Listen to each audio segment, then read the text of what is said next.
Ladies and gentlemen, we interrupt our program of dance music to bring you a special bulletin from the Intercontinental Radio News. We know now that in the early years of the 20th century, this world was being watched closely by intelligences greater than man's.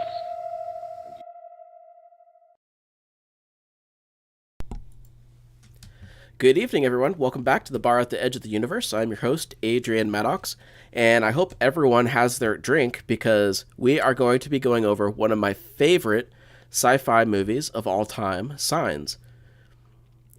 This movie scared the hell out of me when I was a kid, like really bad. We're not going to be watching the movie, but I do have some clips that I want to go over. And really the purpose of this is to analyze the aliens that are in this movie. Let me check something real quick. All right, cool. So I'm just kind of experimenting with certain things. And on my very first sci-fi night, we actually watched a full movie. Some of you may have been there. It was what was it called? The Wasp Woman.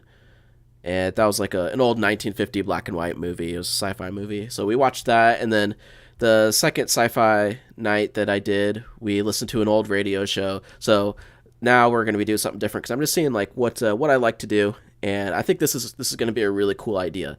And if you guys have not seen this movie, there are going to be major spoilers. This movie came out in 2002, so I mean, if you really care about spoilers from a movie that's that old, I guess don't watch this. But either way, I think this will be fun for anyone that actually cares.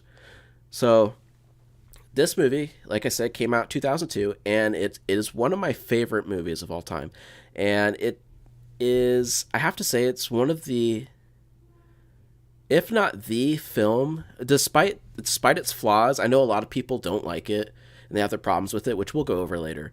But despite its flaws, this film really influenced me. It continues to influence me. It was the first film that made me really aware of the process of filmmaking, using noises and using music and what to show, what not to show the audience.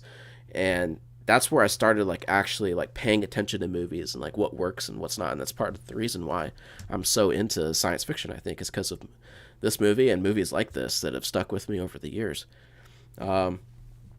So what we're going to do is we're going to move over to the big screen so it's going to be easier to see.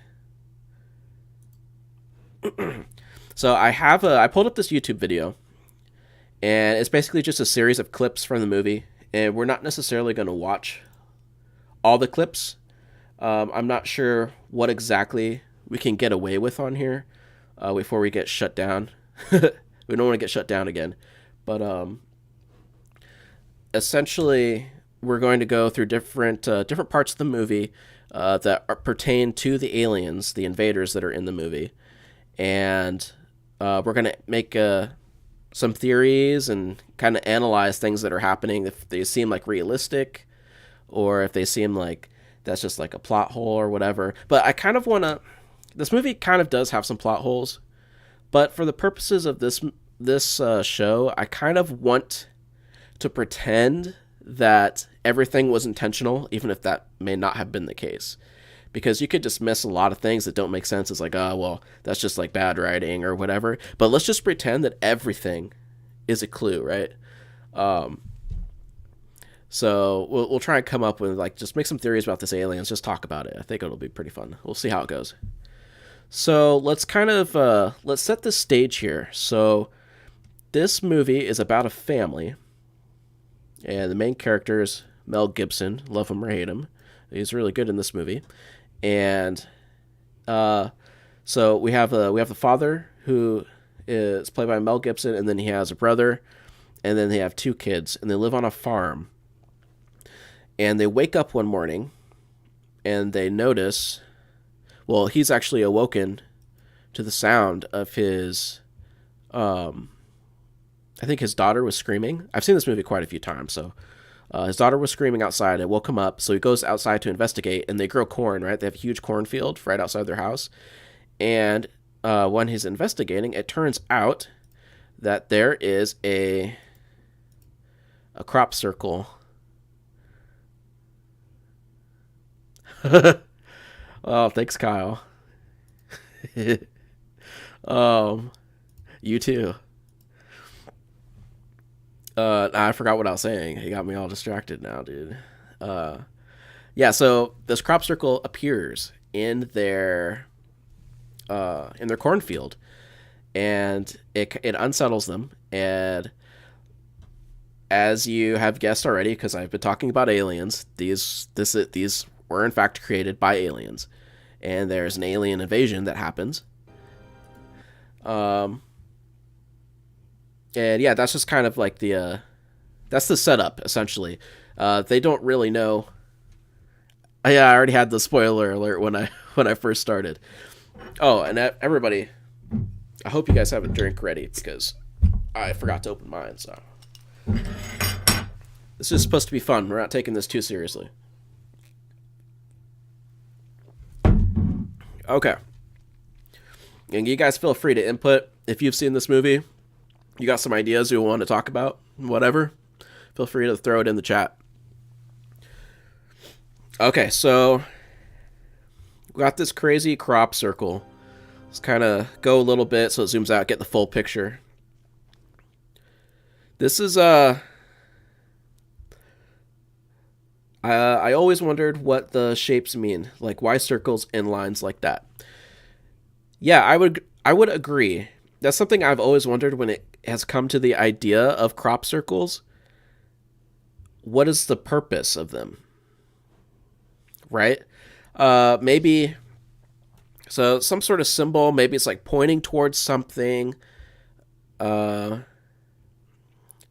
don't know. I've always had a problem with crop circles, which is why I've never really believed them. This is your pre-funk? Hell yeah, nice. I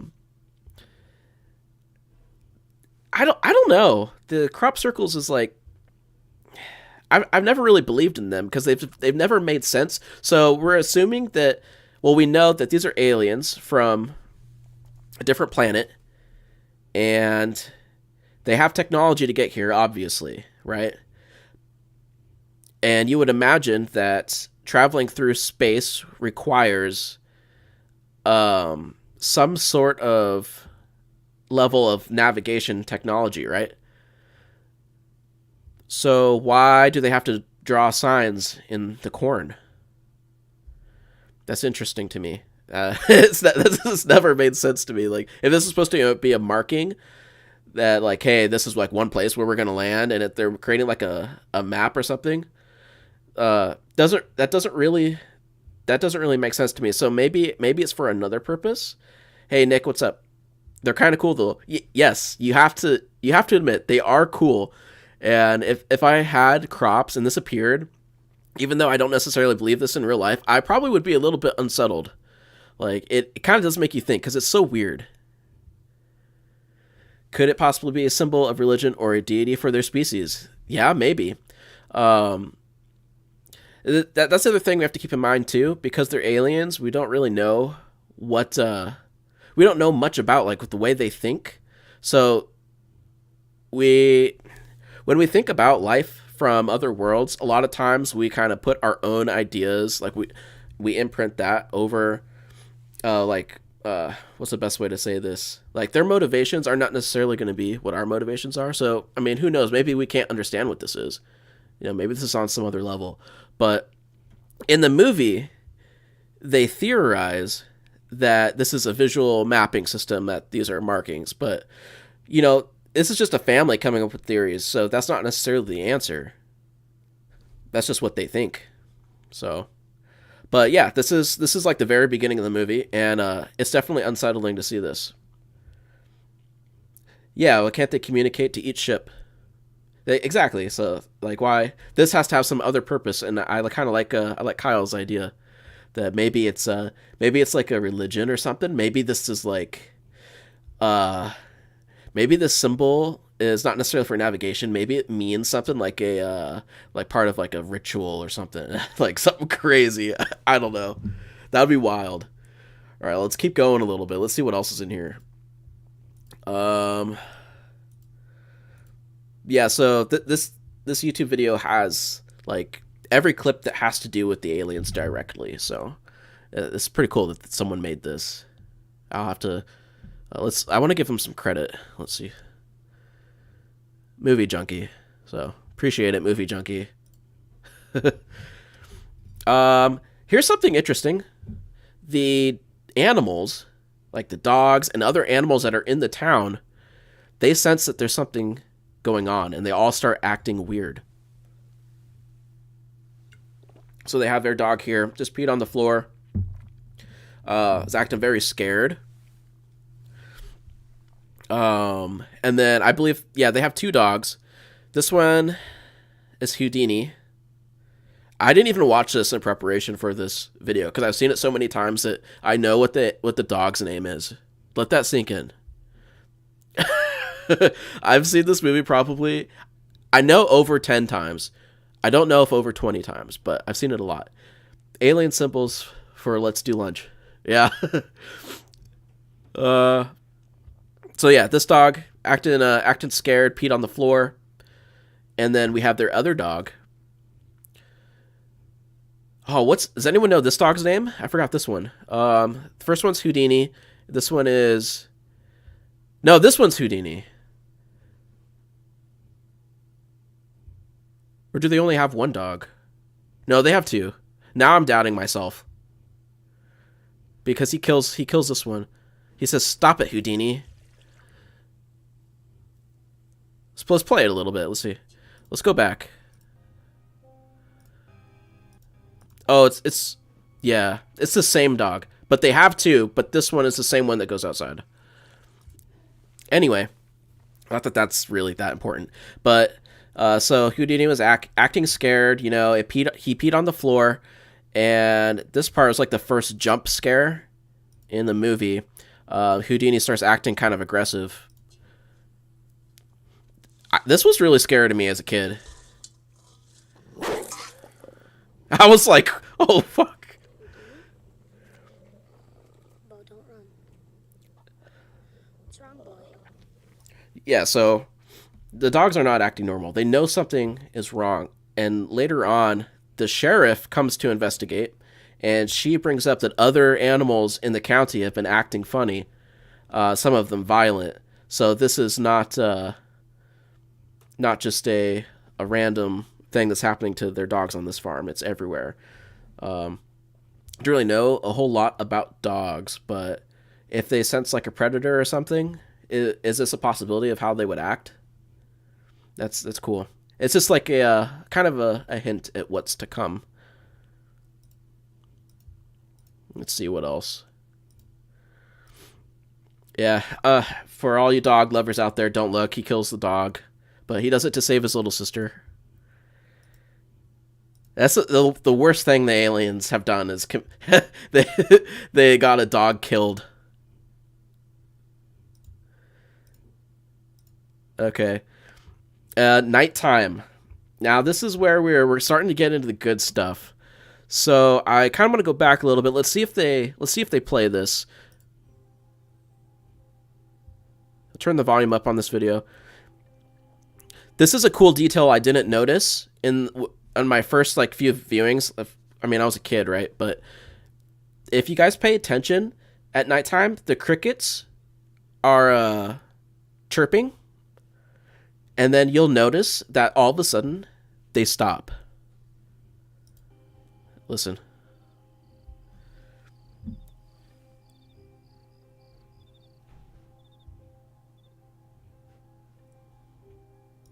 Yep, right there. So it's just another sign. See what I did there? That something is off. The animals are in tune with something. They know something's wrong.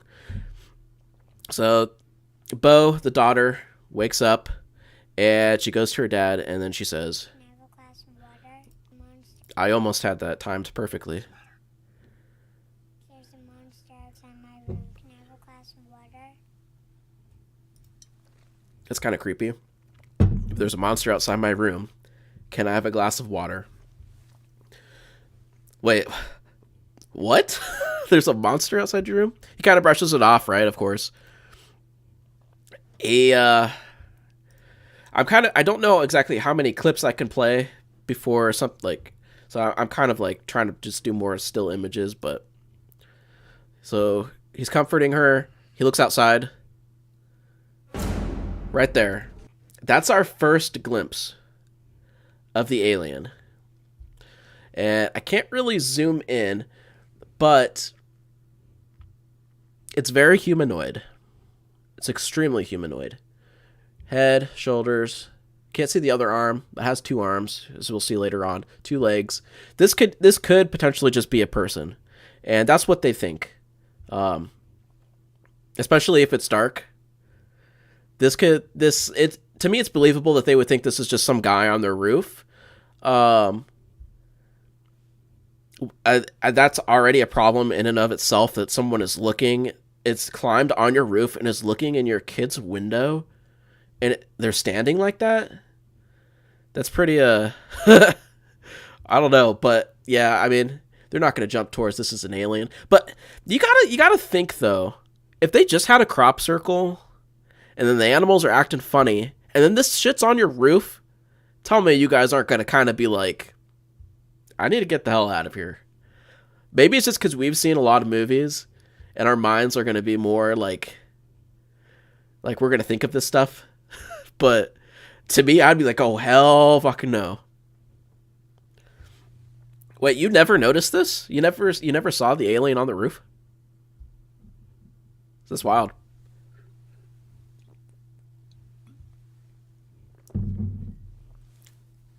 Hey, how's it going, Adams? So, yeah, he sees this, what he thinks is a guy on the roof. I'm not sure why the alien is just, like, looking in their window. I guess reconnaissance, to kind of get an idea of what they're up against, possibly. I'm not really sure. You could just easily say it's just supposed to be like a jump scare in the movie. It's just kind of scary looking, but because he's not hidden at all. He's not even trying to hide, but I don't know. Maybe he's just that confident. Excuse me. So they end up going outside. The father and his brother. They go outside and they chase this thing around the building, and as far as they know, it's still a person.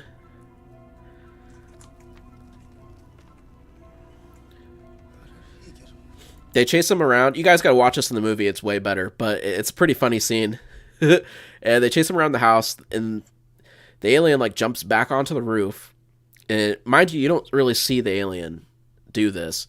Really, you're just seeing this guy's reaction to that happening. So they know this thing just jumped all the way onto the roof.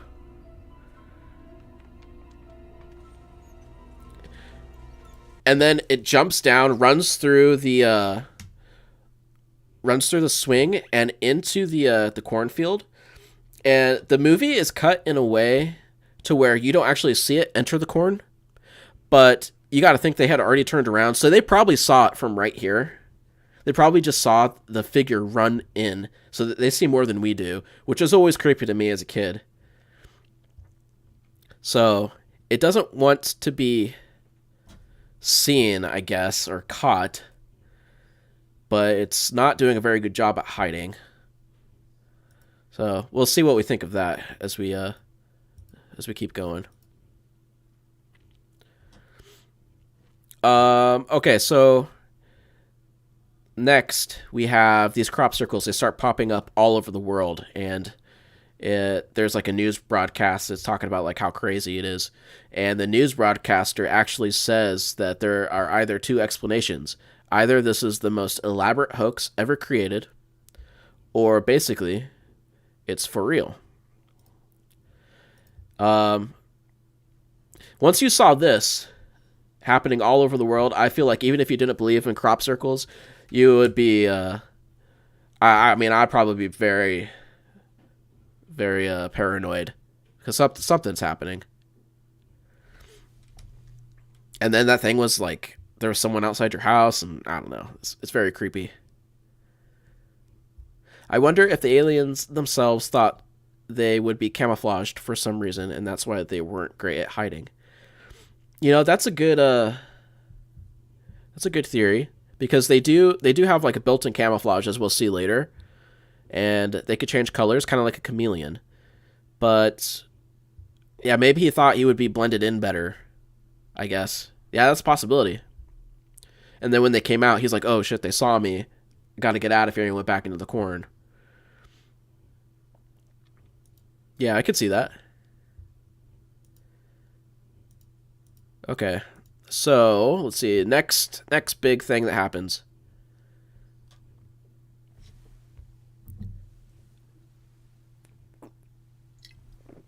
This part's strange. And this could potentially tell us something about the aliens here. They pick up a signal with the baby monitor. And we're going to learn quite a few things about the aliens from this.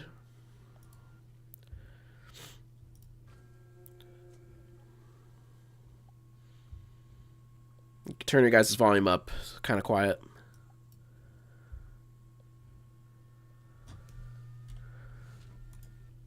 Alright, I'm trying to go to the part where you actually hear it.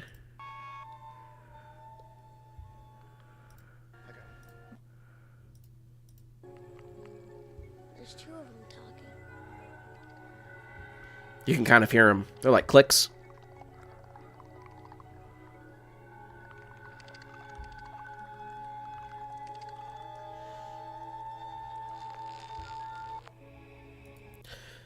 So, we learn a few things about the aliens here.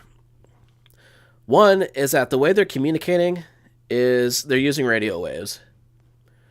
So I guess their communication technology can't be that much more advanced than what we have, being able to be picked up with the baby monitor. That's weird. No sort of like encryption or no sort of, I don't know, like it doesn't, you can't even pick up a radio station with this thing. So like what I'm not sure about this, but like we said, we're going to assume that it is for a reason and it's not a plot hole. Okay, we're going to assume that tells us something, that it's a clue. They clearly like chips and bags. Yeah, maybe they were just eating chips. So the other thing that this tells us, the sound of their voices, the clicking, right?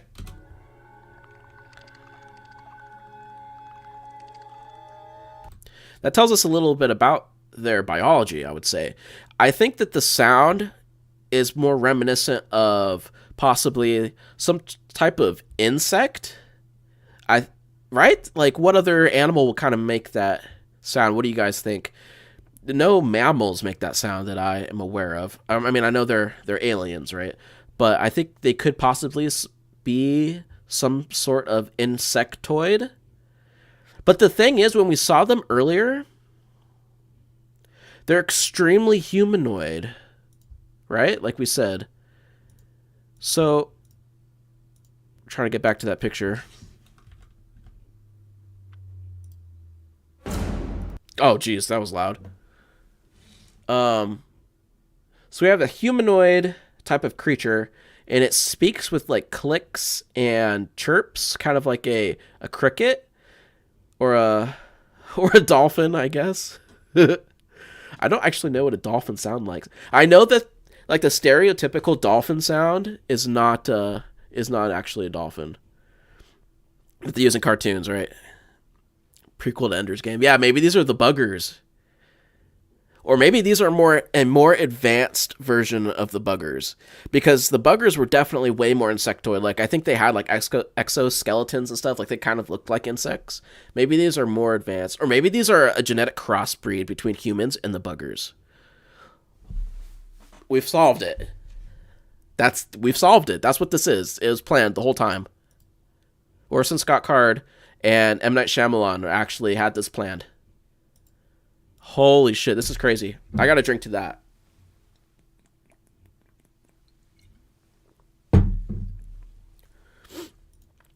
All right, where were we? Oh, that was a good part coming up. So they speak. That's their language. Clicks and chirps. I don't know how he could tell there was two of them talking. I didn't really get that from that, but I guess he has intuition for alien speech patterns.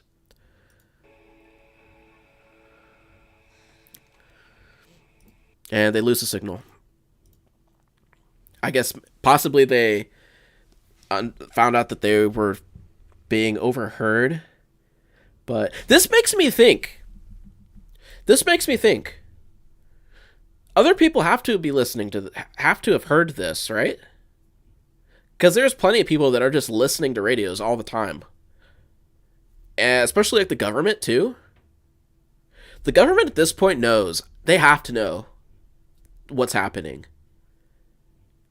That's what I like about this movie, is that you see it from such a narrow perspective, and you're so isolated that anything else could be happening in the world, and they only know what they know.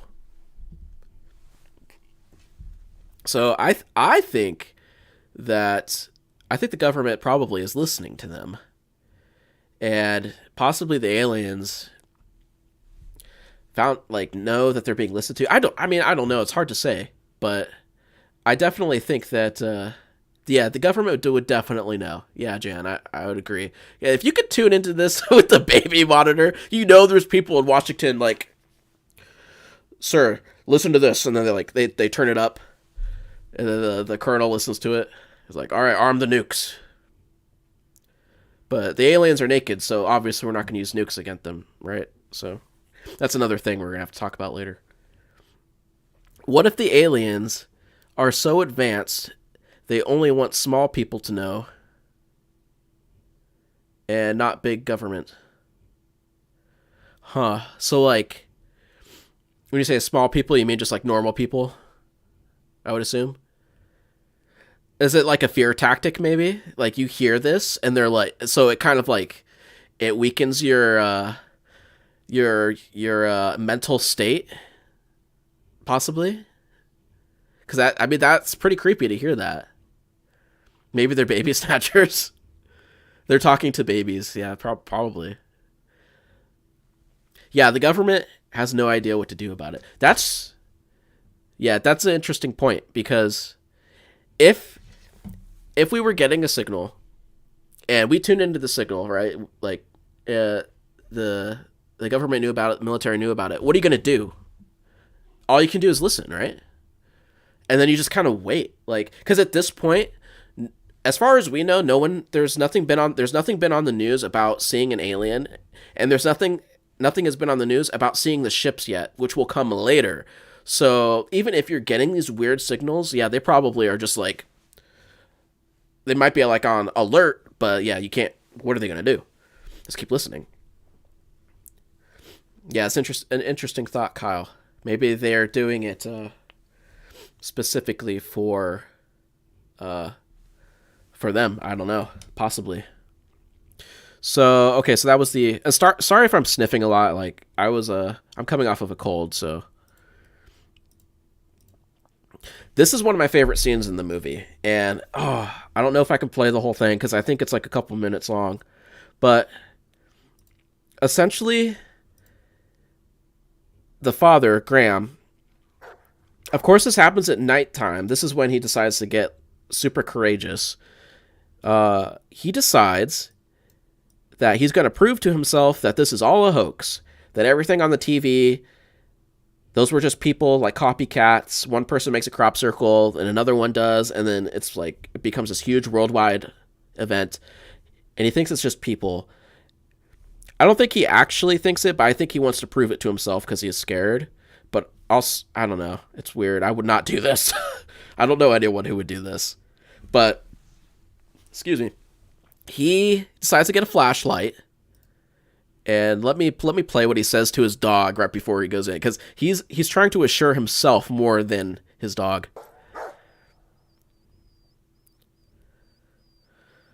If it's in here. Oh, nope, that passed it.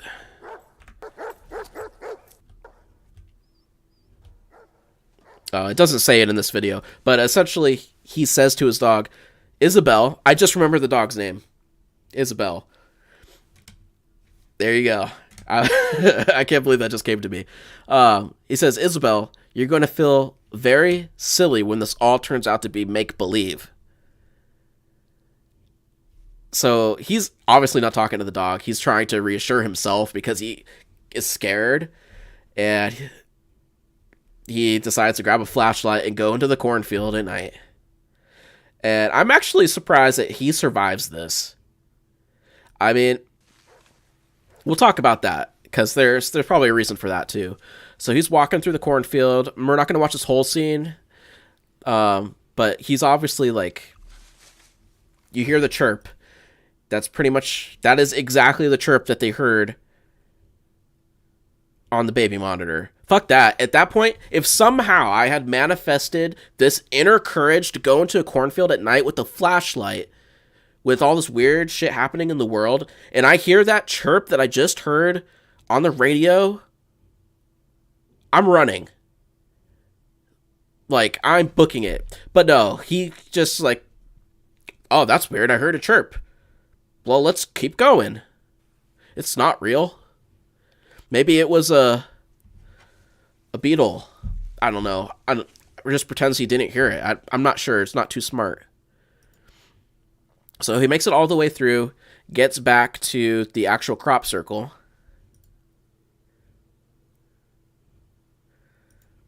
Yeah, he stopped looking for the signs, I guess. Yeah, he's just blind to it. That's kind of funny. Kind of poetic. So he's back in the crop circle, and then he heard the chirp. Somehow he still thinks there's people out here. He thinks that there's humans out here right now fucking with him. So he's about to yell to the humans. Even though he doesn't actually believe that they're humans, he's trying to convince himself. So watch what he says.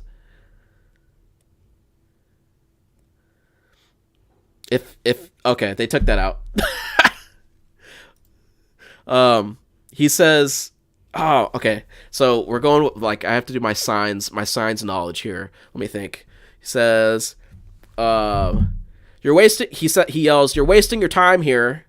I'm not going to report this or anything you do to my crops. You're not going to get famous. So he yells that, and then he starts backing away like we're seeing right now. And if you notice, he's walking a little faster now. That's a good detail that I really like. That he's a little more anxious now.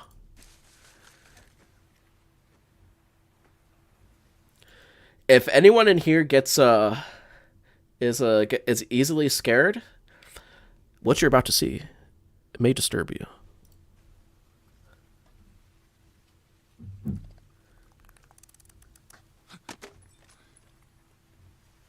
Of course, right?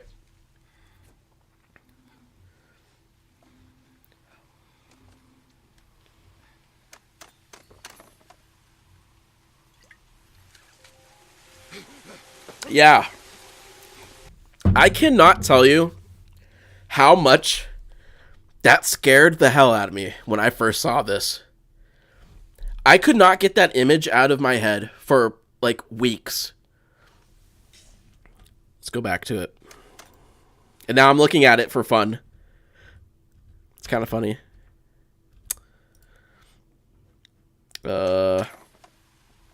And leg. Alien leg. Right there. So,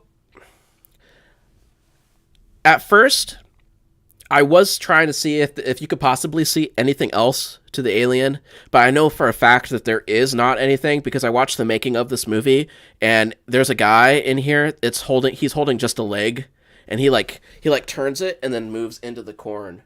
So there's not actually like anything else to see. It's just a leg, and the guy's just holding the top of it. It's actually pretty cool when you see how they make stuff like this.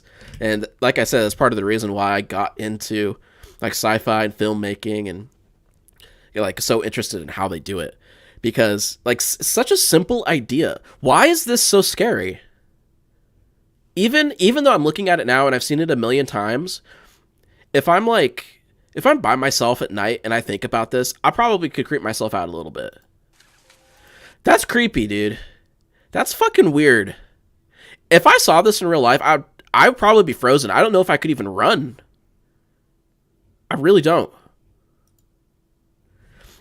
And yeah, Jan, that's true. Now we know for a fact that it's aliens. If this guy does not believe that it's aliens at this point, there's nothing you could show him that he would believe it. But he actually ends up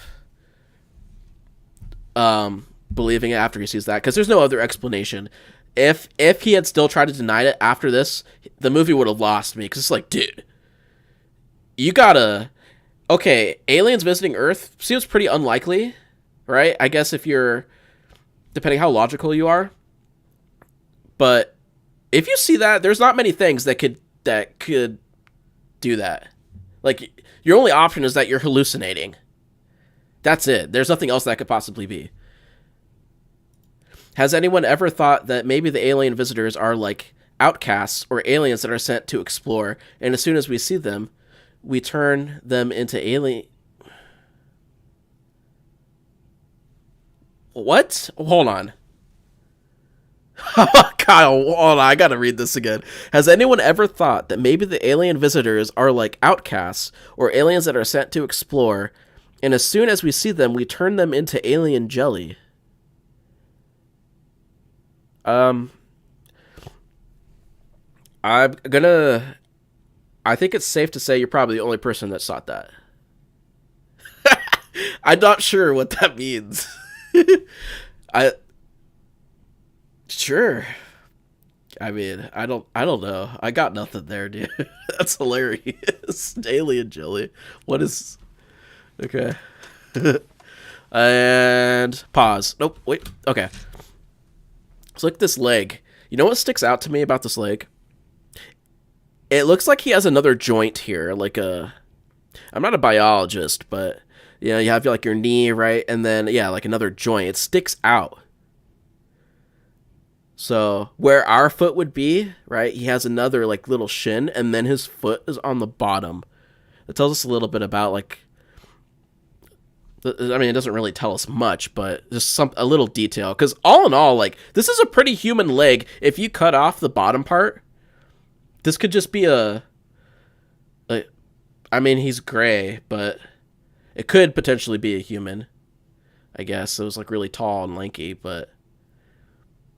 This part right here is key, I think, that they're different. And oh, it is creepy, dude. The more I watch it, it is actually pretty creepy. The way they set the scene up, like that atmosphere, the fact that he drops his flashlight, that's pretty, like, okay, of course you dropped your fucking flashlight, dude. Of course you did.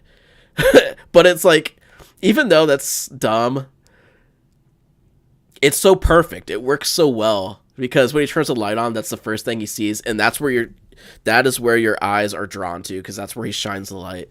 And then it's just darkness everywhere else. And this would be terrible to be in this situation. Like, this would actually be horrifying. And I think I see maybe this might be a toe. I'm not sure. I know they have fingers. Do they have toes? We're going to have to look into that. This requires further research. The scene is very well done, I agree. One of the best scenes ever.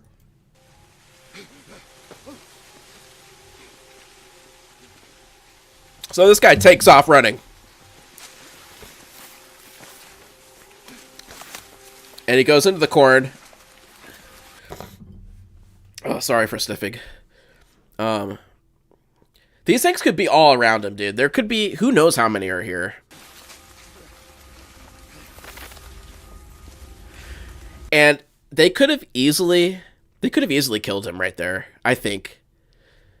But they chose not to. They let him live. They didn't catch him for a purpose because it wasn't time yet. And that's key. He's running for his life, but really they're letting him get away.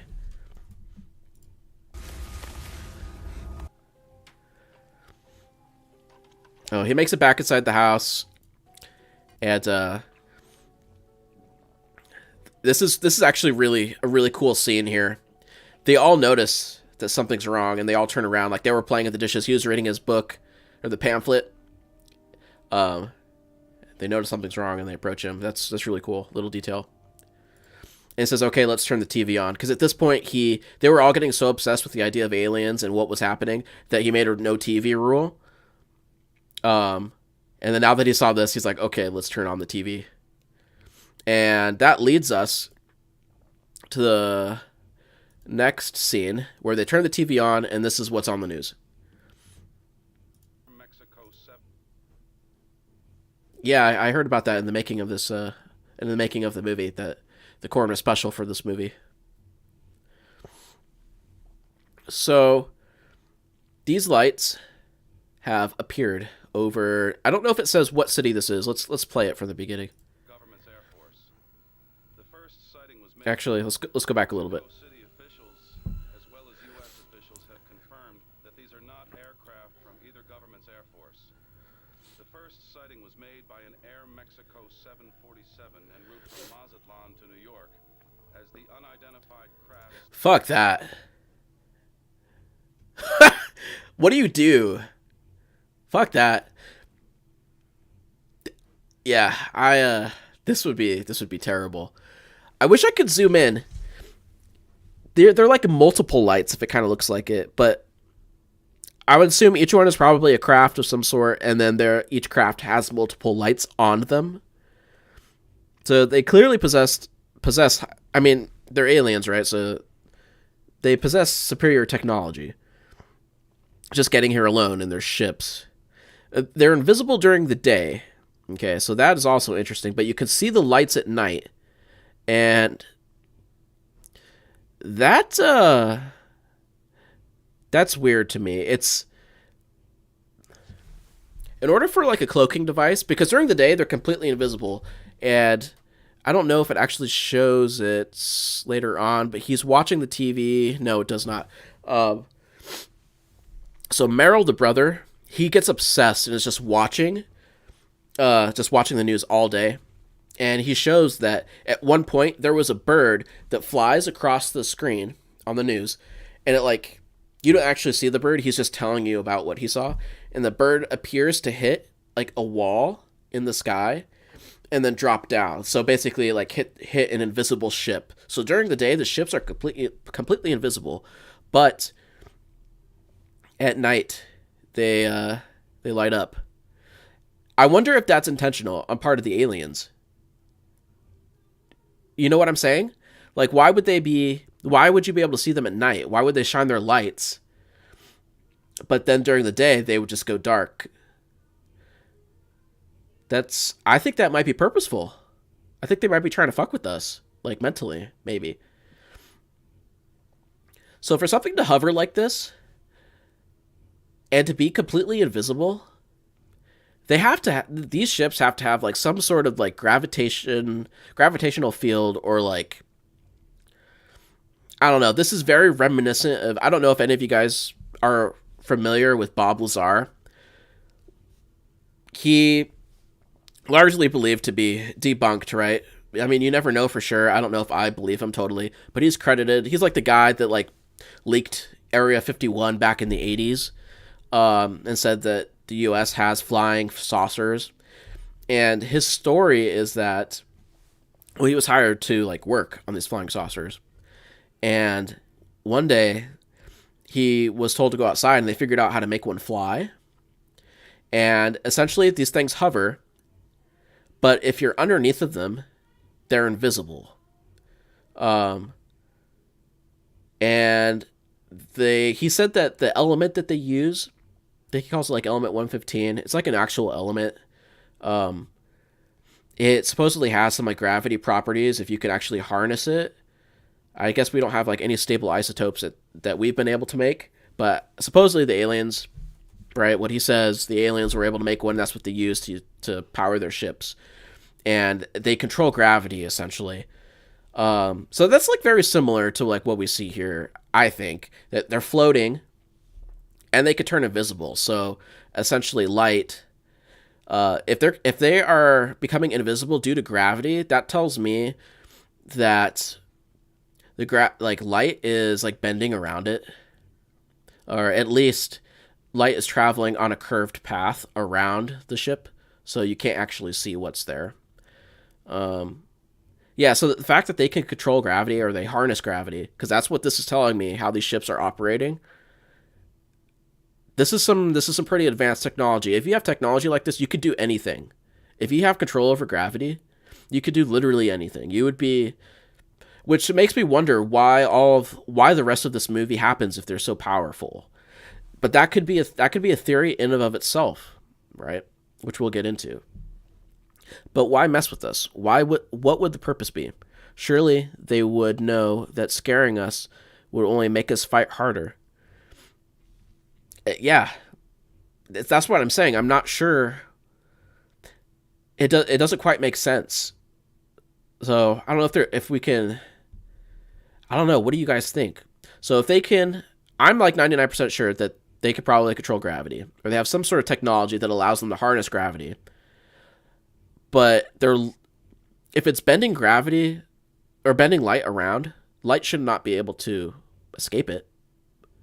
So they're like turning it off essentially. But why?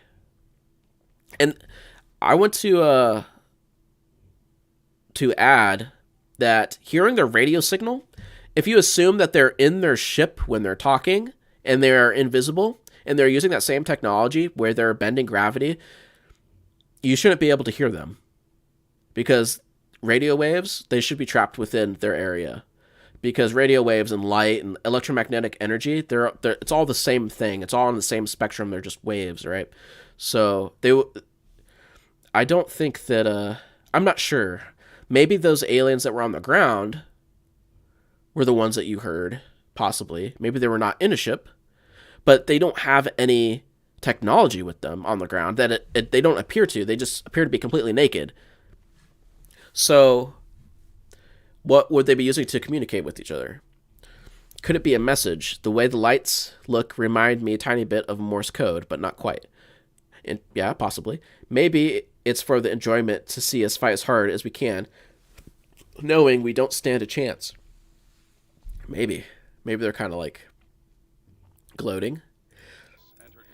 So I think we could all probably agree that they probably put this in here because it's just cool, right? Like, he probably just like, dude, I want some ships in the sky at night. Like, that'll be creepy and cool, right? That's the real reason. But we're gonna ignore that.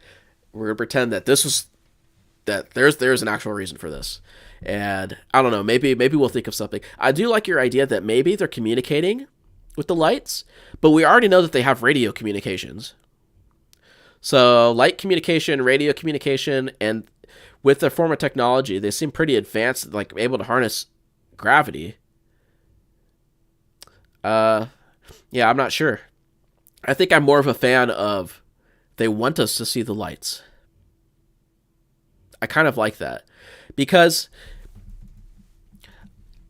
so Alina, you did say that like scaring us might make us fight harder. That's an interesting point.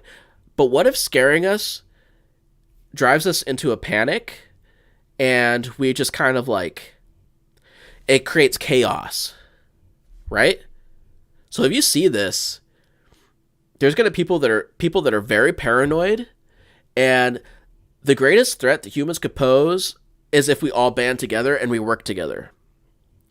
If you can seed chaos, I think it's going to be much easier to take us on. That's my theory. If they're that advanced, we would be taken and not even know it. Yeah, that's another thing that I want to talk about. Maybe they're not actually as advanced as they appear to be. So I have a theory about that. All right, let's keep going. Mexico City airspace. Okay, so anyone who's seen this movie, this is like the other big, like famous scene from this movie. Probably more famous than the cornfield scene. This was terrifying to me as a kid, and I think we'll be able to learn a few things from this too.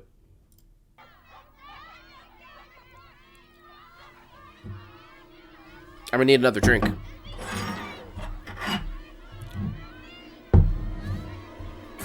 Oh! Okay. That's crazy. Does it show his reaction? So the brother's reaction when he's watching this is the best, because he's like, he's super scared, and he gets up and is like, he backs into the corner of the closet. He's watching this in the closet, and he gets like, it's pretty good, like really good acting. Yeah, Jan, this scene is, it's something else. Well, what does this tell us about the aliens? For anyone who didn't notice this, you can see the alien already right here. Before it actually even moves at all, you can see it. Right there. And it's that perfect shade of green because we know that it could change colors. Right? So it's blending in with the environment.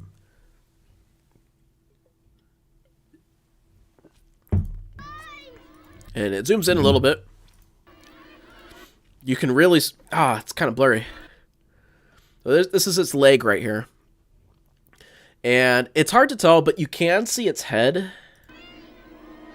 Right there. You can see the eyes. And you can see the head, shoulders, arm, legs. Right there. This, to me, if you look at its body language, assuming that alien body language is at all similar to any life on Earth or like humans, it appears to be scared right now. To me, it's clearly hiding, but I think it might be scared. I think this thing has been caught out. I don't think he's supposed to be here right now. Maybe he got lost. This is stupid. Think about this. He's in a populated area in the middle of the day, hiding in a bush. This motherfucker's lost. And his team is probably like, yo, where's Jim? Like, he's not supposed to be here. And, yeah, he's kind of cowering, honestly, because that's what I'm getting from it. Yeah, he's like in the bushes.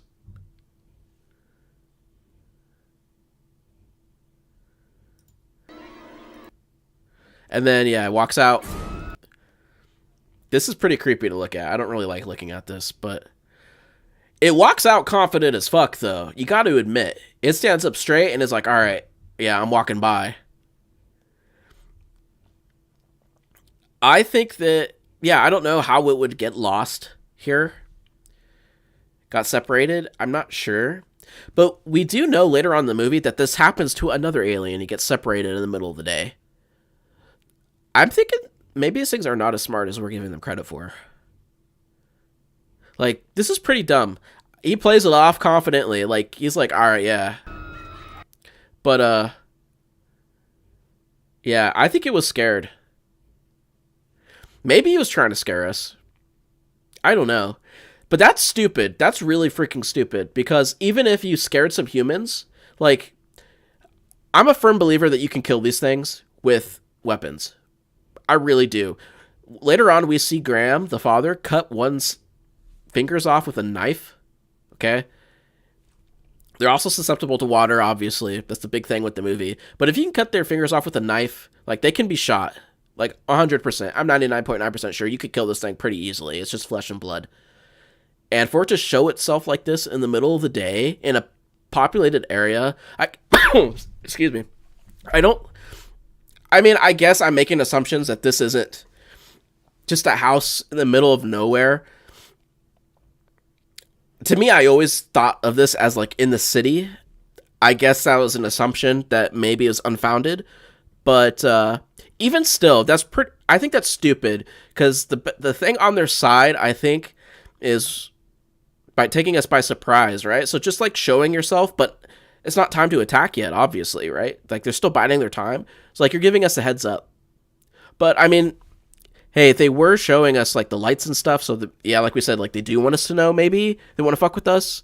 This seems extremely dangerous, though. Like, it's one thing to show like your technology in the sky where you can't be touched, and it's another thing to have a body on the ground, naked, with no weapons. You know what I mean? Imagine if we went to another planet, right? And there were aliens on this planet, and you were told, yeah, you're going to go down to this planet, we're going to take over, but you're going naked, and you're not going to have any tools with you, no weapons, nothing. Like, I'd probably, like, that's not a good plan. I don't know. I might get lost. Like, I don't know. Maybe I'd be like this alien. Maybe I don't know. There's so much speculation, but to me, I always thought that it was scared. Maybe loud noises scare them. I don't know. The kids are screaming loud. Yeah, possibly. And Mexico City, yeah. Yeah, it's hard to say. That's what I get from it, but I think you guys also have good ideas. That, yeah, possibly it's just trying to scare us some more. That it's pretty dangerous for it to be in that position, though, I think. Like, what if there's some other people, like, over here? Like, you could beat the fuck out of this thing. Probably a lot of people wouldn't, because they'd just be really scared, but I don't know, dude. If I see this walking around and I have my gun on me, I'm probably going to shoot it. I'm not going to lie. And that might be a bad idea because I might start like an intergalactic war because these things might be friendly. But the fact that it's creeping around and it's hiding like this, like I'm probably... okay, maybe it's a bad idea to shoot it. But I could see someone not taking the time to think about that and just shooting it out of fear. So, I don't know. This is a dangerous situation to be in for this alien. Distraction so they can steal water and minerals. I don't think they want to steal water, but minerals, maybe. I don't know. And that's about it for this clip. This thing goes like the 2002 version of viral on the news. All right. Next alien encounter.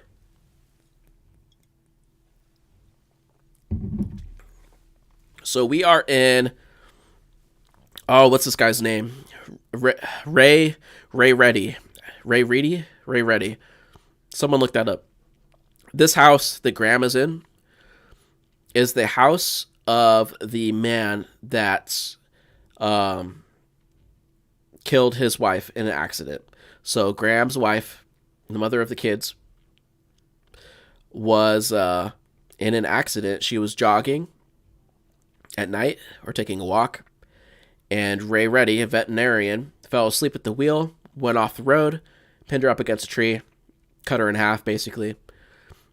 And, yeah, pretty fucked up, right? So obviously there's some, like, hard feelings in between them. They don't really talk. But, right before this scene, Ray Reddy actually, well, Graham gets a phone call. And he recognizes Ray Reddy's voice. I'm going to feel stupid if I've been saying his name wrong this whole time. But he recognizes Ray Reddy's voice. I think he says, like, father. Because Graham was a pastor or whatever. A priest. And so he recognizes his voice, so he decides to go to his house. Because all he says is father, and then it, like, hangs up. And he hears some, like, rustling and whatnot. So he goes to Ray Reddy's house. Ray Reddy is outside in his truck. Just sitting in his truck. So Graham approaches him, and they talk about... Or Ray Reddy says that, like, he's sorry that he never called to apologize about what happened, and that he just, like... It was, like, really hard knowing that he... Like, hard knowing that he did what he did, even though it was an accident. And then just more time passed.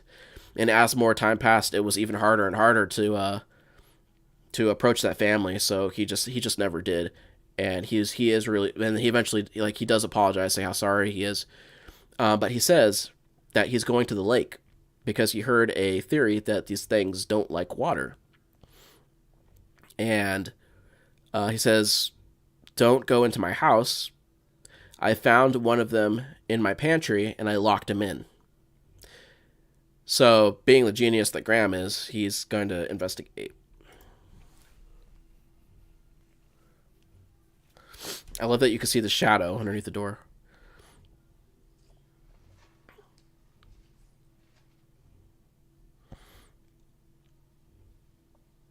This is actually a pretty funny scene, too, before any of this happens.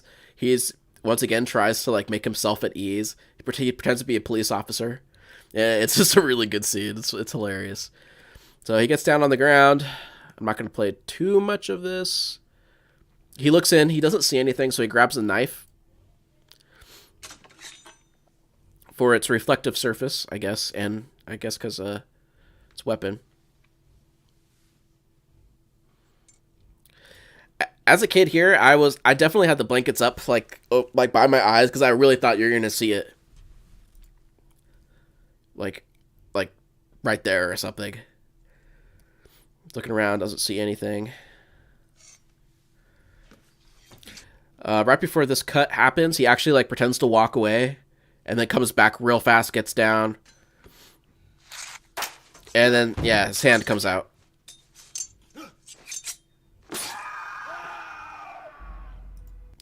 Cuts the fingers off. So these things are flesh and blood. Like, he cut his fingers off pretty easily. They have claws, though. That's weird. Not weird, but to be of note. Trying to get a picture of it.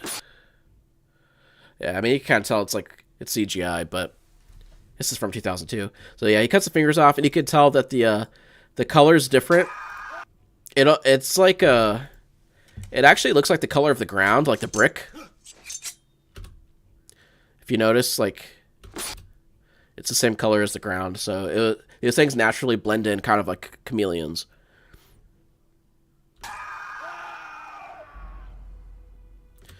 And now we have even more lights.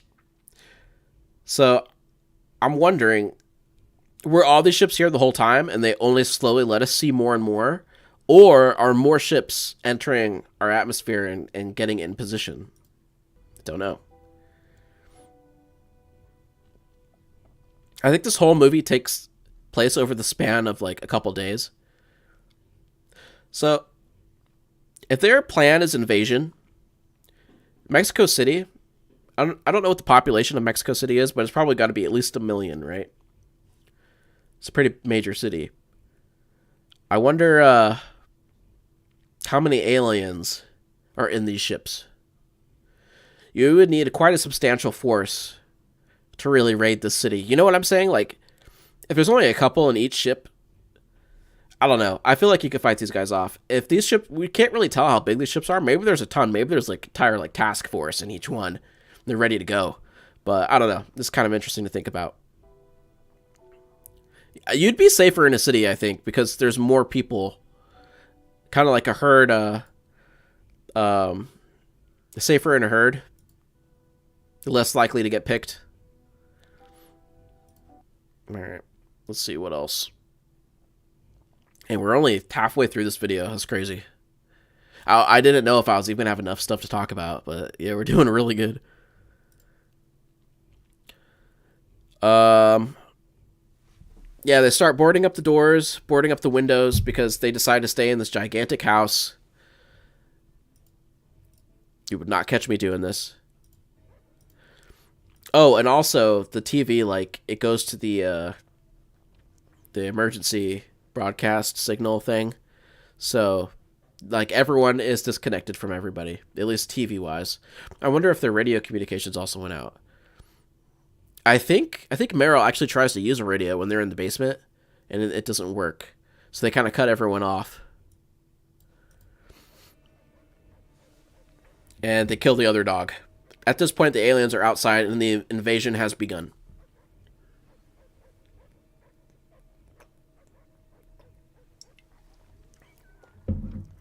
I'm sorry, I had to play the dog's death.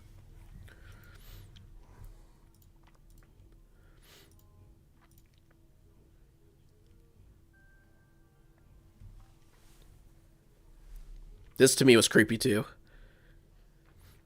The sound design.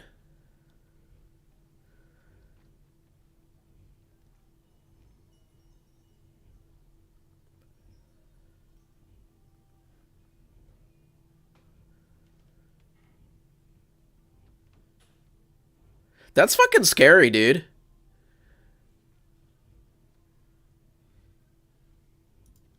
That's scary. You don't even see anything, but the idea that they're out there is so scary. like that is so smart. They really taught me a lot about movie making. Like what you don't see is scarier, the unknown. Like just hearing their footsteps, and then when you see the two shadows, you know there's two. You get a little bit more information each time, because up to this point you only ever had to encounter one, and then now there's two. They came to Earth to steal our toilet paper. Yeah, I mean, maybe. We're like out of it. So, okay, we got 2 aliens to deal with. At least 2.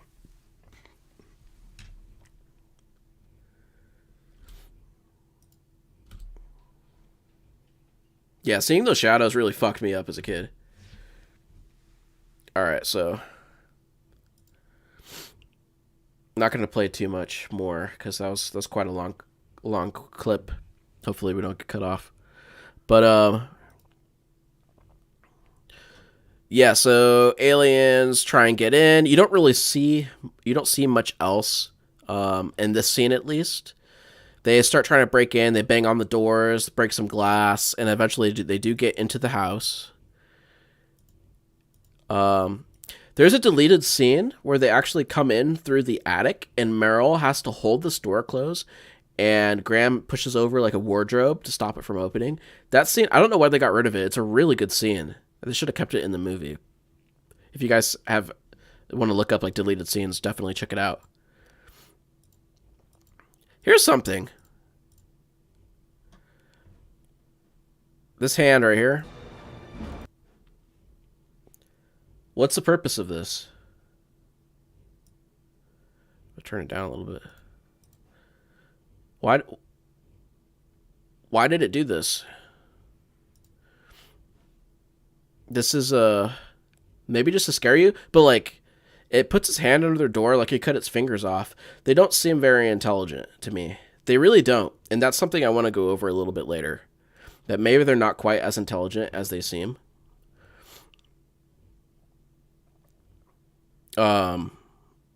I guess we do get a little bit of better picture of its hand, at least from a different angle. So they have like these claws, and it appears that they have 4 fingers. I see like a thumb, and then 3 main fingers. So a little bit more about their biology. They go down into the basement. He has to hold them out. They try and get in. They turn the doorknob, but he stops them from getting in. And they wedge the door closed with the axe. And this coming up is probably the worst encounter for me.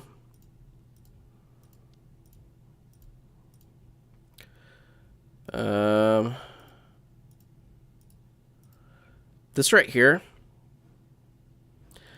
You can see the hand right there. It's an alien hand.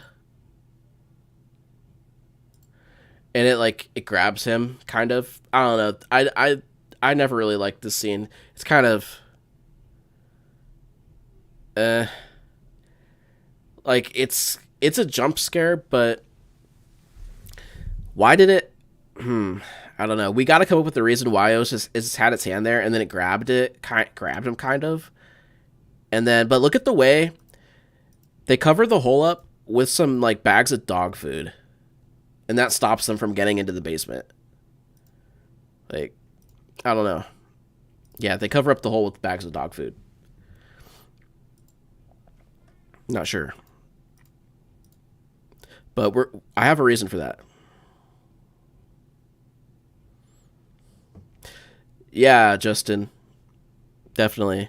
That's part of my theory though that I want to talk about is that I think that they're not smart.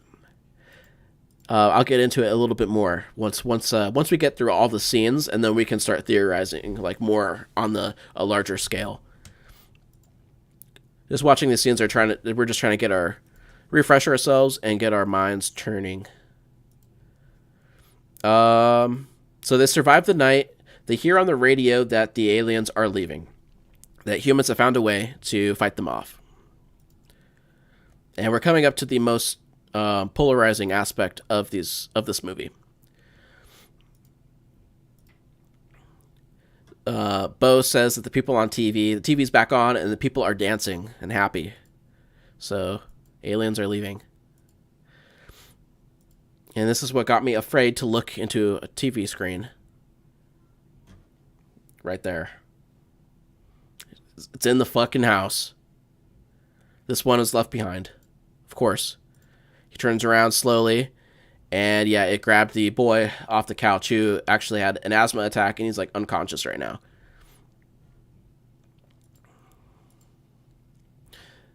Yeah. This gives us the clearest picture of the alien. Here's its hand. So this is the alien that Meryl cut with the knife earlier in the pantry.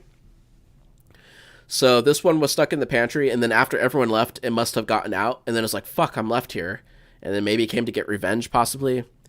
I'm not sure. It knows that it's probably like gonna die because it's left on a planet, so might as well kill this little boy, right? Oh, it actually has 1, 2, 3, 4. It has 5 fingers. I never saw its weird pinky. I always thought it was just 3 and then a thumb. It actually has 5 fingers, just like a human. This is the weirdest physical trait. It has this weird needle that comes out of its wrist, and it can release poison gas. That's strange. I don't know why it can do that. This is clearly not a piece of technology. Like, it's not a wrist strap type of weapon. This is part of its body. So it's evolved from some type of organism that was able to release gas. I guess the only things I could think of on Earth that would do that, maybe like a skunk but they release like a liquid, right? Like, or maybe like a stink bug, but I'm pretty sure those are like liquids too. So, I mean, technically, I guess every living thing releases gas because we breathe, but you know what I mean. And something in a concentrated dose that would be used against, I'm assuming this would be for like prey, because this is a defense, maybe a defense mechanism or a weapon. I don't know. And, oh, this is cool, too, that you can see his face because he automatically changes colors. That's a good detail. So he's holding his hand up to the boy like, I'm going to do it. I'm going to fucking do it. M. Night Shyamalan was really smart because the CGI was not really there at the time. Maybe not necessarily the time, but maybe the budget that they have for this movie. The alien doesn't, like, CGI was not good. So he's very careful to shoot it in a way where it's always blurry, or you can't really fully see it too well, where it's in shadow. You'll see it a little bit later. You see it through a glass of water. It's very smart, because the one scene coming up where you actually see it really well, it does not look good at all. So, yeah, we get a close-up of its face. Guys, take a look at this. It has, like, flat teeth. It does not have fangs. These are like human teeth. This is an omnivore. This is not a, this is not just like a carnivore. And from what we know about life on Earth, which would make sense because I feel like an intelligent species would benefit more from being an omnivore, because then you can gather energy from multiple sources, not just animals or not just plants, right? You can survive off of more. So that makes sense. These do still have claws, though, so that's interesting. I guess we still have fingernails, too, but why did they let them grow out like that? I assume they don't have any buttons on their ship to press. Get another close-up of its back. You see Bo's reflection in its back while she's screaming. And then we actually see its feet. A little bit. He gets hit with the baseball bat. It drops the boy. Yeah, its feet are creepy. These kind of remind me of like a velociraptor. Centipedes can release toxic gas through pores, and they use it actively for defense. Hey, okay, I did not know that. And then they also click, and they chirp for like talking. So maybe they are some sort of, well, I guess a centipede's not an insect, but they're something like that. Yeah, I'm not sure, but that's interesting. This is the shot I was talking about where you see it through glass. This is a pretty smart shot. He beats the shit out of this thing with the bat. Like, these things are not strong. This is our best shot of the alien here. I want to take note how humanoid this thing is. This thing could potentially be like a human, honestly. It has a weird color, okay. Its nose, it has a fucked up nose. If it had a normal human nose, this would just be a human. Like, straight up. It has a strange head, okay? But the weirdest thing about it, honestly, is its nose and then its ears. Like, I don't know what this is. Maybe, I don't know. But everything else, like the way its body, look at the shoulders, collarbone. This has to have had a very similar evolution to a human. Like, I think that could we potentially be related to them? Could we have a common ancestor? I don't know. These similarities are way too apparent for me to say that it's just coincidence that we look this similar. You got the hands are a little different because you got claws, but we have the same amount of fingers. So that's weird. Seems that they didn't have much of a budget for special effects. Yeah, like I said, the best shots of the alien like look terrible. Like they don't look good at all. So they're really smart in how they didn't show it. And even if they had amazing CGI, it probably would still be better if they didn't show it. But yeah, really the most alien thing about it is its ear, its nose, and then its feet. Everything else is like surprisingly human. Even we talked about the teeth. It looks like it has human teeth. I don't know. Something's weird here. Look how small its hands are in comparison to its head. Yeah, its head is huge. I know humans who look alien. More alien than the aliens in science. Oh, geez. Here's something else to take note of. This alien does not fight back. At all. He gets the shit beat out of him. At that point, he got a bunch of water sprayed on him, and we know that water is like acid to them. So, okay, right at that point, he might have been like, fuck, I'm covered in water, and he's getting the shit beat out of him. But at any point before that, if this alien just like bomb rushed him, this thing's like 7.5 feet tall, dude. He could have fucked Meryl up. Like, really, he could have. But he does not. He does not fight back at all. He growls at him, and that's it.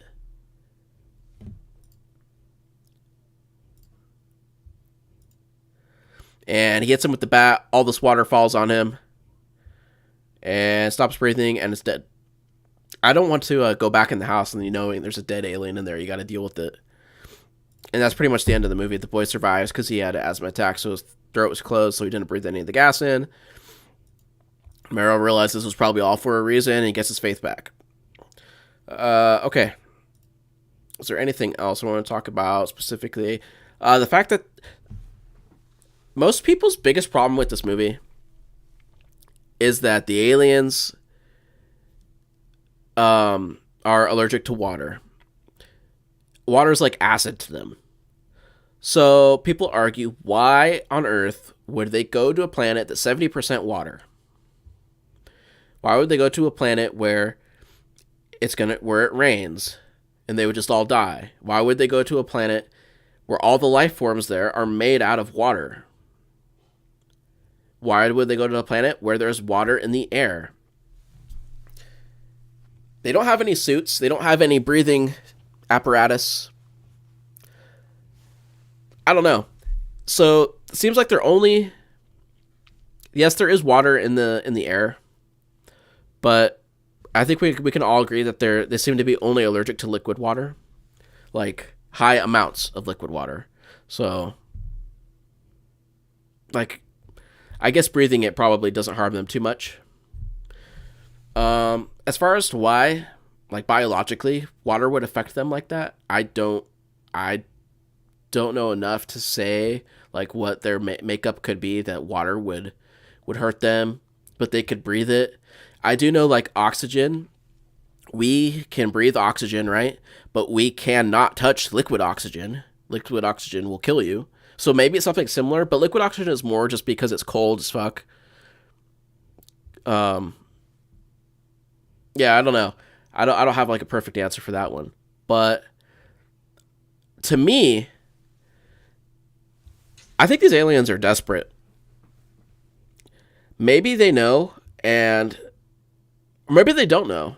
But I think that possibly they didn't care, and that this was maybe some sort of last-ditch effort. They talk about in the movie that someone saw, this is a guy on the radio, he saw the aliens drag the family, like a family off. Like they gassed them, and then they abducted them.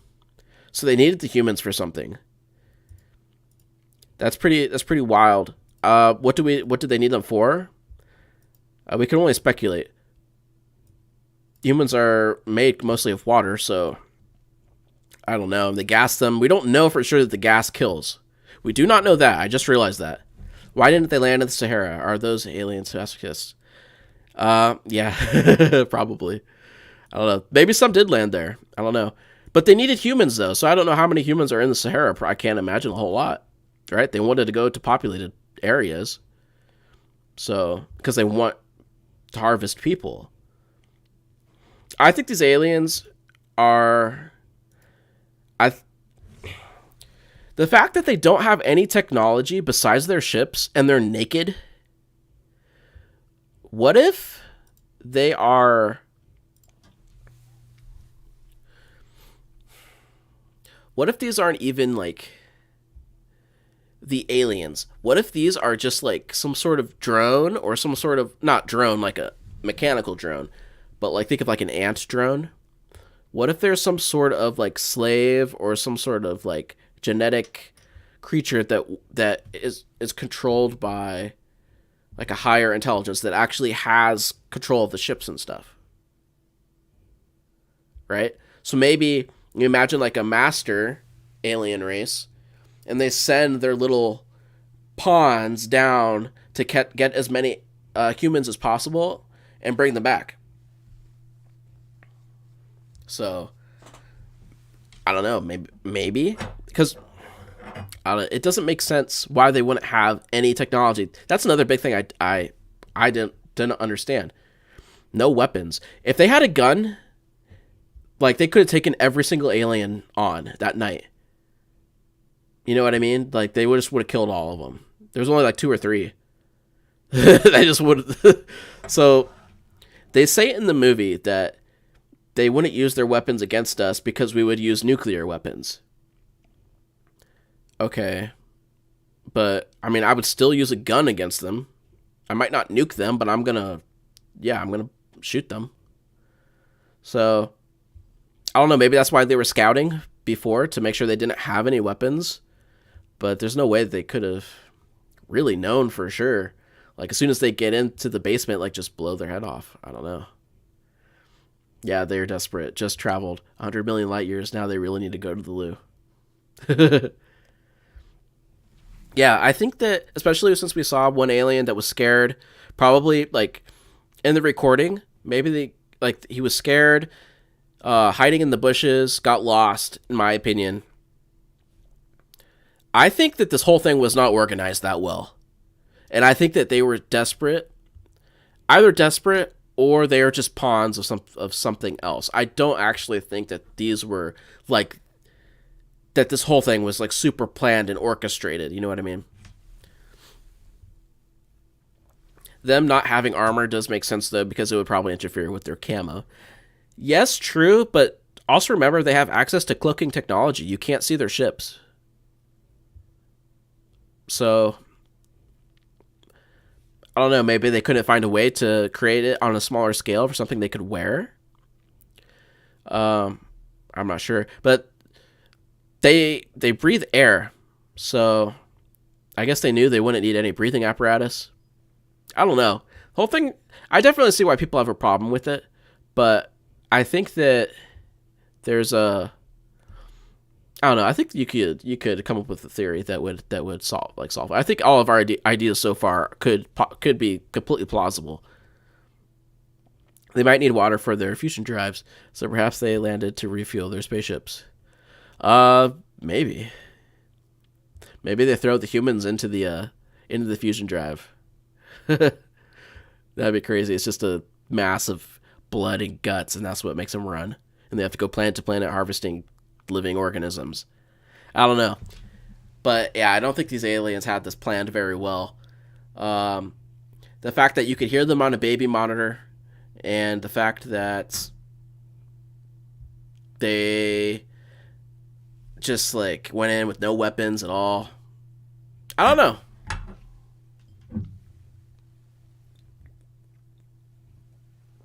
Only the faithful can live, according to the theory. Yeah, I think the most common theory with this movie is that the aliens are actually demons, right? So you have all of the water, which is representative of holy water. And earlier in the movie, Bo is referred to as an angel. So maybe she makes holy water, and that's why the aliens died to holy water. I don't know. I could see it.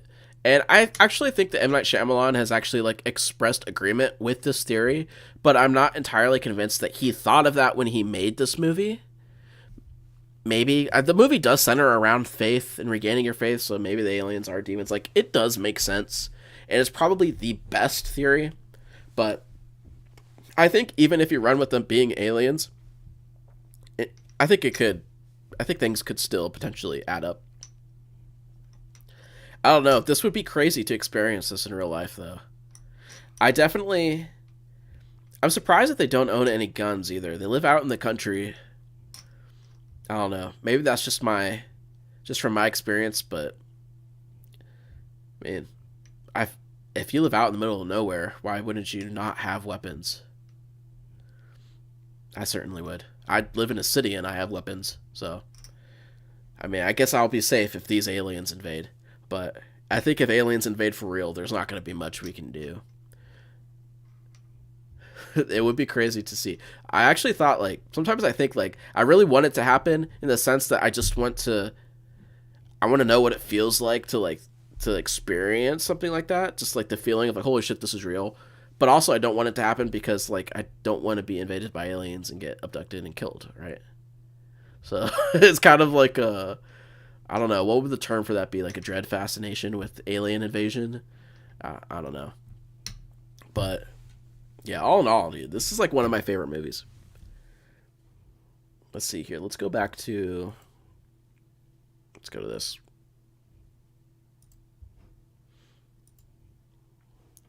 Yeah, I don't know. Was there any other things that you guys wanted to talk about? I think we covered pretty much everything. We touched on every single alien scene in the movie. Yeah, I don't have any more theories really about them. It's weird that they're so similar to humans. I can't get over that. I still think maybe there's something in common between us. There's no reason it would be that human-like. But they don't have voices. They click. So it's almost like there's like a missing link or something. Like we have a common ancestor. Like I could see that.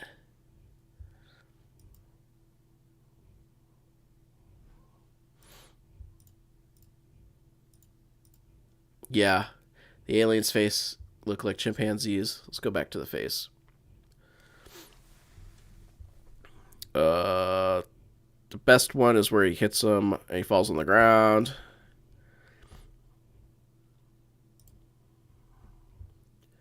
Yeah, I mean, it's a human face. Humans look like chimps too. And they have eyes on the front of their face, so they are descendants of some sort of predator. Those predators, we know, have eyes on the front. Herbivores have eyes on the sides. These predators need the depth perception. And yeah, they have lips, and it's very strange how human-like they are. Yeah, maybe there is some sort of common ancestor. Maybe they've been coming here maybe they've been here before. Who knows? You could theorize all day about this, I think, because they don't tell you anything. So really, anything is fair game. Maybe they're us in the future, possibly,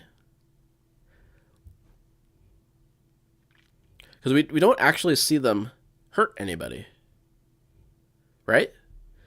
Nowhere in the movie does an alien actually harm anybody. So they have gas. You see them gas the kid, and you hear them talk about gassing humans.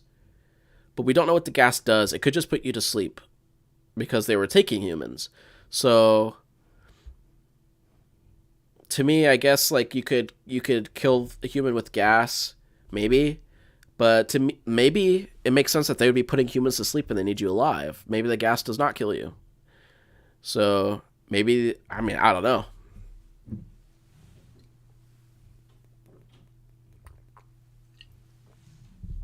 Oh, I didn't even change the screen back. I forgot that.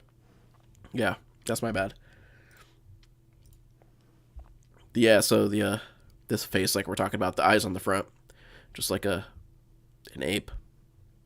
Lips, teeth, chin. Yeah, this is definitely a human. Okay, so you're a believer that the gas was deadly gas. I could see it. There's no reason why it would not be deadly gas, but it could go either way, in my opinion.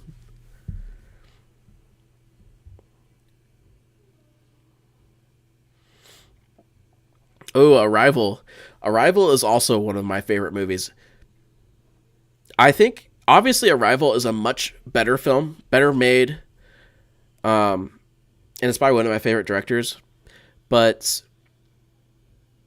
this movie has influenced me so much over the years, it's hard to top it. But Arrival is definitely like in my top 10 best movies, best sci-fi movies of all time. The alien design. Okay, that's one thing I want to talk about is alien design. So many times. So let's move past us trying to explain this as if there was a reason. When I say, like, there's a reason why the aliens look like this. Maybe we have a common ancestor, blah, blah, blah. We all know it's because that's just a cool design they designed. There's not, like, this grand scheme behind it. That's just what they came up with. They liked it, and they put it in the movie, right? So let's go back to that. So a problem I have with sci-fi is a lot of times aliens are too human-like, way too human-like. Arrival is amazing because those aliens, you can almost not even comprehend, like, they are so different from us. They're, like, in a different... They're truly alien. Like, they're kind of, like, squid-looking things, but their bodies are, like, massive, and they don't live in water, but they float around in, like, the gas. Like, they're so alien, so different. They're not like humans at all. And the way they talk is through... They don't, like, make, like... They don't have voices, or they don't speak in, like, chirps or anything. They talk through ink like an octopus. Like, that... What? That is cool. That is fucking awesome. Maybe we gotta go over that movie sometime on another sci-fi night. I don't know. That movie is pretty, like... The movie's all about language and stuff, so I don't know if I could even speak intelligently on the topic, but... I don't know. Maybe I could research some stuff. If there's any other things, like any other movies or... other things you want me to analyze or whatever, I'm always open to ideas for content for you guys, because that's why I do it, so we can have fun. I'm always open to ideas. But yeah, I think there's probably not much else to talk about with science. But I think this was a pretty good turnout. Like, I'm happy with that. I was worried that I would not have enough stuff to talk about. And we actually lasted like an hour and 40 minutes. So that was pretty good. I'm pretty proud of that. So hopefully you guys enjoyed. I think I'm going to wrap it up now. And yeah, if you guys have any final thoughts, go ahead and throw it in. I want to thank everyone for watching. It really means a lot. If you guys, if there's anyone watching this in the future that has not seen this movie, even though if you've watched this video and it's all spoiled, it's still worth watching it.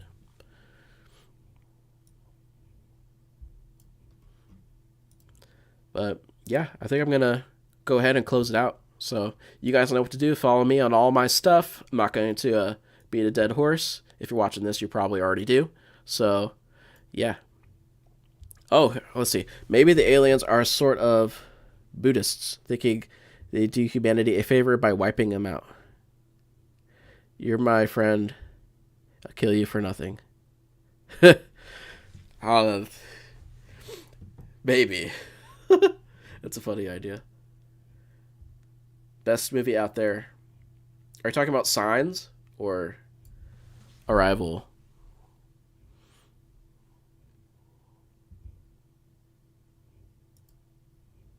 I still think Signs is like...